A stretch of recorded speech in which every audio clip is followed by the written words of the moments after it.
బయట పడగలిగినటువంటి పరిస్థితులు కూడా తప్పకుండా గోచరిస్తూ ఉన్నాయి.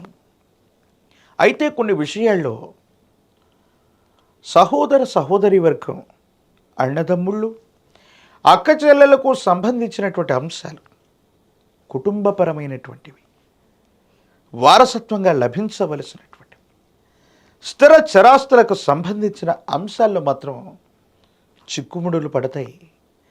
కొన్ని విషయాల్లో సహోదర సహోదరి వర్గమే మీకు ప్రతిబంధకమవుతుంది, ఇబ్బందులు కలిగిస్తారు. కొన్ని సందర్భాల్లో వాళ్ళు ఏం చెయ్యాలో అర్థం కాక వాళ్లకున్నటువంటి అసూయ రాగద్వేషాన్ని, మీ యొక్క మంచి పేరును కూడా చెడగొట్టేటువంటి అవకాశం ఉంటుంది. అంటే సహోదర సహోదరి వర్గానికి మీ మీద అనవసరమైనటువంటి స్పర్ధలు ఏర్పడేటువంటి పరిస్థితులు గోచరిస్తున్నాయి.